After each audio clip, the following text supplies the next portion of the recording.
para ashabul fadail, Ketua Umum Perjuangan Wali Songo Indonesia Kiai Haji Muhammad Abbas Biliahsi, Bapak Bupati Temanggung yang diwakili oleh Bapak Joko. Terima kasih kami haturkan dari DPP PWI kepada Bapak Bupati yang telah memberikan fasilitas, tempat dan sebagainya untuk acara pelantikan PWI Kabupaten Temanggung. Juga kepada Bapak Dandim, Bapak Kapolres, para kesepuhan PWI LS Kabupaten Temanggung, Ketua Kiai Zainuddin, Panglima Laskar, Komandan Angka, juga Gus Nanang, dan Kiai Wafa dan para kiai-kiai undangan dari PWNU, dari PCNU Temanggung, dari PW Muhammadiyah, dan organisasi-organisasi lainnya. Dengan singkat karena ini sudah terlampau siang, bahwa selain Mbak Alwi, ada ancaman dunia ini tentang peradaban kemanusiaan yang menurut Albert Einstein, apabila terjadi perang dunia ketiga, maka manusia akan kembali ke zaman batu. Pada perang dunia kedua, di 15 Agustus Nagasaki Hiroshima dibom atom oleh Amerika, Albert Einstein sebagai orang yang menemukan teori relativitas di mana bom atom itu dirakit berdasarkan teori Albert Einstein, itu beliau sangat menyesali dapat menemukan teori relativitas yang menjadi dasar teori daripada pembikinan bom atom atau bom nuklir. Pada suatu hari, Pak Joko, Albert Einstein ditanya oleh temannya, Albert, kira-kira senjata apa yang akan dilakukan atau yang akan digunakan oleh manusia pada perang dunia ketiga? Albert Einstein itu diam sambil menggeleng-gelengkan kepala, lalu kata Albert Einstein, saya tidak tahu senjata apa yang akan digunakan oleh manusia pada saat perang ketiga, tetapi saya tahu apa yang digunakan oleh manusia pada saat perang dunia keempat, yaitu tongkat dan batu. Artinya apa? Jika perang dunia ketiga terjadi, maka peradaban manusia yang dibangun ribuan tahun yang silam sampai hari ini, itu semuanya akan hancur, akan kembali ke zaman batu. Internet hancur, HP hancur, data Google hilang, pistol hilang, karena manusianya sudah mati semua. Yang tinggal hanya mereka yang ada di goa-goa, yang sampai saat ini masih hidup dalam peradabannya. Mereka yang akan selamat. Sementara yang di ibu kota, apalagi yang ada di gedung bupati semacam Pak Joko, ini kalau nuklir datang udah duluan, karena pasti jadi target dalam perang dunia ketiga. Maka manusia semuanya mati. Yang ada mereka-mereka yang ada di goa, orang Baduy, orang-orang yang pedalaman, yang tidak mau ikut campur dalam urusan duniawi, mereka yang akan hidup. Maka nanti perang dunia keempat, merekalah peradabannya yang akan menentukan dengan tongkat dan batu kembali. Apa yang ingin saya katakan? Bahwa dunia hari ini ada yang hilang, yaitu adalah al-insaniyah, kemanusiaan, humanitarian. Satu negara ingin terlihat nampak lebih hebat dari negara lainnya, ingin menguasai negara lainnya. Mereka lupa kalau satu manusia dengan manusia lainnya itu bersaudara. Yang ada hanyalah persaingan teknologi. Yang ada adalah persaingan ekonomi, politik, dan lain sebagainya. Padahal semua manusia kulluhum min Adam wa Adam min turab. Bahwa mereka semuanya itu adalah satu saudara dari Nabi Adam. Dan Nabi Adam itu semuanya dari debu. Ini yang dilupakan. Makanya kata seorang pakar Islam, al-insaniyah qabla tadayyun. Kita harus menomorsatukan kemanusiaan sebelum agama. Kadang-kadang agama menimbulkan konflik antara satu agama dengan agama lainnya, bahkan antara pemahaman satu agama di dalam satu agama itu kadang-kadang ada konflik. Maka konsep kita di dalam memandang peradaban yang akan datang, al-insaniyah, kemanusiaan, humanitarian harus didahulukan, kasih sayang. Rasulullah sallallahu alaihi wasallam dari hadis yang diriwayatkan oleh At-Tirmidzi, diriwayatkan oleh sahabat Abdullah bin Amr, qala Rasulullah sallallahu alaihi wasallam, ar-rahimuna yarhamuhumur rahmanu irhamu man fil ardi yarhamkum man fis sama. Orang-orang yang kasih sayang akan disayang Tuhan. Sayangilah orang yang ada di bumi tanpa mengenal adat istiadat, suku, agama, kepercayaan, ekonomi. Yarhamkum man fis sama, maka Allah akan menyayangi kalian. Ini hadis namanya, dikenal oleh ahli hadis dengan al-hadisul musalsal bil awwaliyah. Jadi ini hadis musalsal yang dari Rasulullah kemudian diberikan kepada Abdullah bin Amr, huwa awwalu hadisin sami'ahu min Rasulillah. Awal hadis yang diterima Abdullah bin Amr dari Rasulullah adalah hadis rahmah. Kemudian ke muridnya, sampai ke Ibnu Uyainah, sampai ke guru saya, itu semuanya menerima hadis pertama itu hadis musalsal bil awaliyah ini. Apa itu hadis musalsal? Hadis yang diriwayatkan rab'ul hadisi ala halatin wahidah, menyambungkan sanad hadis sampai Rasulullah ala halatin wahidah, dengan satu keadaan, yaitu keadaannya adalah semuanya diawali dengan kalimat hada awwalu hadisin sami'tuhu minhu. Saya mendapat hadis musalsal ini dari guru saya, Syekh Zainal Muttaqin Al-Bantani.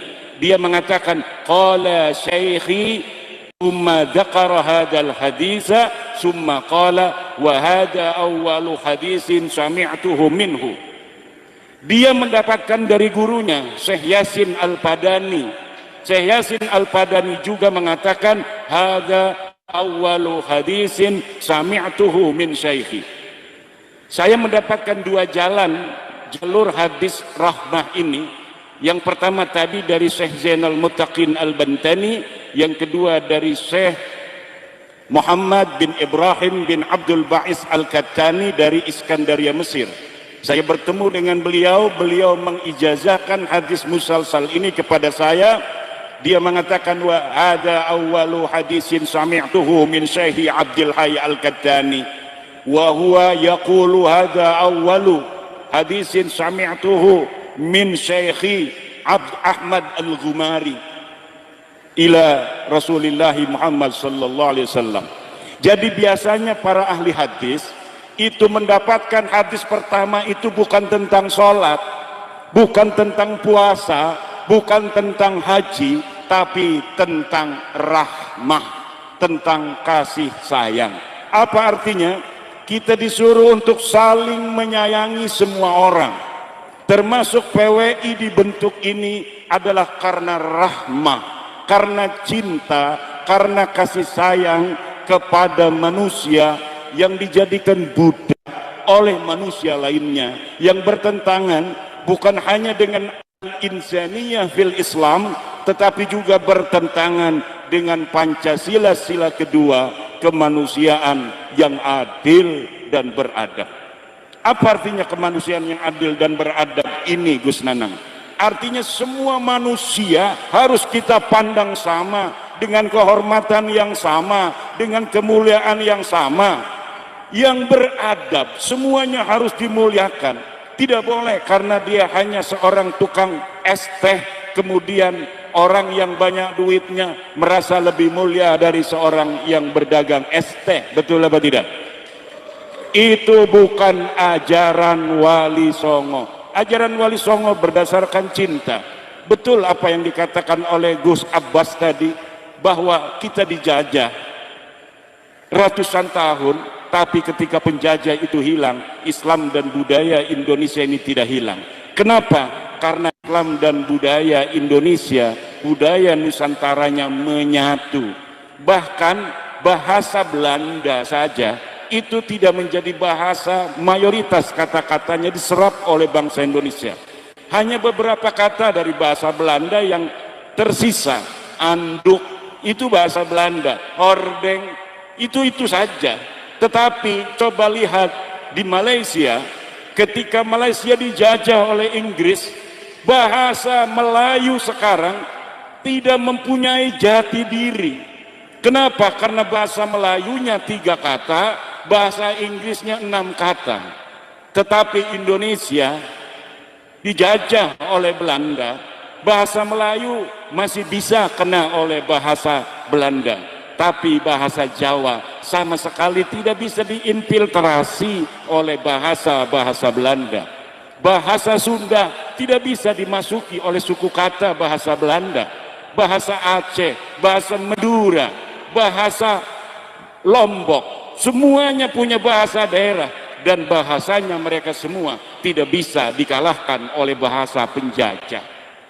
Wali Songo menyebarkan agama Islam bukan hanya dengan otak, bukan hanya dengan tenaga, tapi juga dengan basirah, dengan mata hati. Seakan-akan para leluhur kita itu, Wali Songo itu, mengetahui bahwa jika syariah lebih dikedepankan di dalam bagaimana menyebarkan Islam, maka kekuatannya akan hanya di permukaan saja, hanya artifisial ansih. Tetapi cara Wali Songo itu menyebarkan agama Islam di Jawa, di Sumatera, di Kalimantan, di Sulawesi, di Bali, di Lombok, di Papua, juga menyentuh aspek-aspek tradisi, aspek-aspek budaya. Bukan hanya membangun agama, tetapi juga membangun budaya. Inilah kekhawatiran perjuangan Wali Songo Indonesia.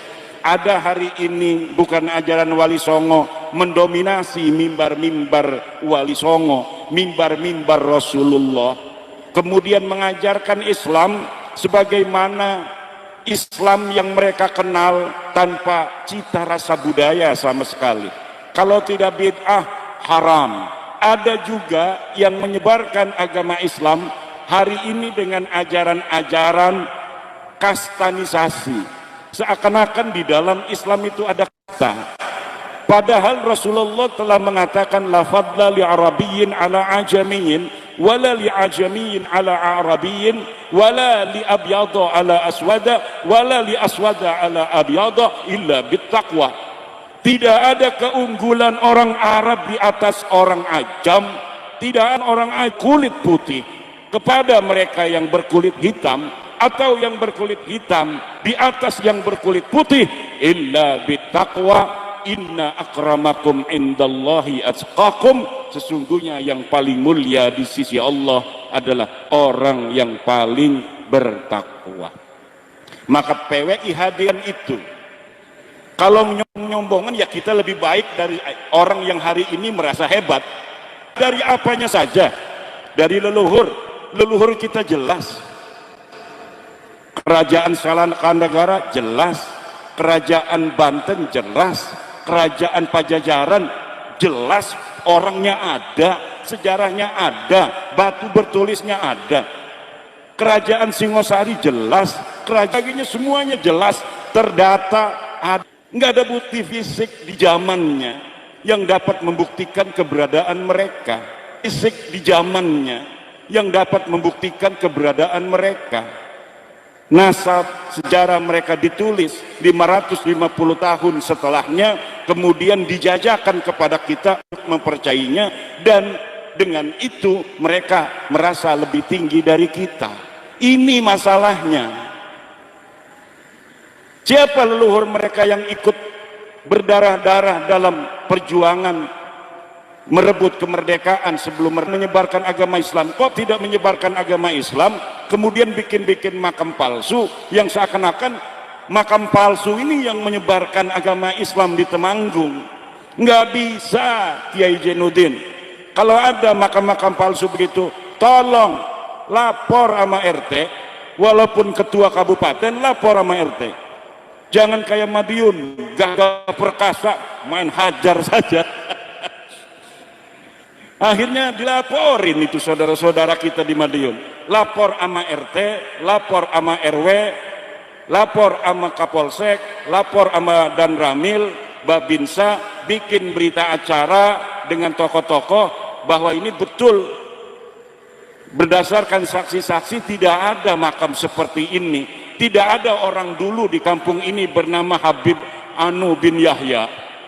Maka kemudian baru ada berita acaranya bareng-bareng, jangan ketua PWI dulu, dimohon Kapolsek dulu yang mantek.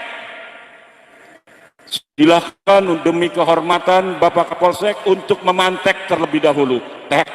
Setelah itu, setelah Bapak Kapolsek, Bapak dan Ramil yang yang ketiga lurah. Biar kalau ada apa-apa mereka dulu tuh. Nanti terakhir baru ketua PWI. Nggak usah pakai palu. Bismillahirrahmanirrahim. Alhamdulillah. Inilah, jadi kita di dalam menjaga budaya harus berbudaya. Tidak boleh kita menjaga budaya tapi dengan gerakan-gerakan anti budaya. Kita amar ma'ruf dengan gerakan-gerakan yang ma'ruf. Tidak boleh kita amar ma'ruf dengan gerakan-gerakan yang mungkar. Maka lihat di dalam logo PWI, hayuning apa ini? Memayu hayuning buana ambrasta dur angkara. Apa artinya? Amar ma'ruf nahi mungkar. Memayu hayuning buana. Kita memperindah dunia yang memang sudah indah. Dunia ini sudah indah, PWI hadir untuk lebih memperindahnya. Ambrasta durhangkara, tetapi apabila ada kemungkaran, ketidakadilan, pembelokan sejarah, PWI harus hadir di sana demi anak cucu kita. Dan yang perlu diingat oleh PWI, Kiai Nanang, Kiai Zainuddin, bahwa PWI lihat di anggaran dasarnya. Jangan kita bergerak tanpa tahu anggaran dasar. Bahwa satu, PWI berdasarkan Pancasila dan Undang-Undang Dasar 45 dalam akidah berdasarkan akidah Ahli Sunnah wal Jamaah An-Nahdiyah. Artinya apa? Gerakan PWI tidak boleh bertentangan dengan aturan hukum negara dan tidak boleh bertentangan dengan ajaran-ajaran Nahdlatul Ulama. Selamat untuk PWI Kabupaten Temanggung yang telah dilantik. Selamat berjuang. Anak cucu kalian akan bangga dengan apa yang kalian lakukan hari ini. Wallahu huwal muwaffiqu ila aqwami thariqin. Wassalamualaikum warahmatullahi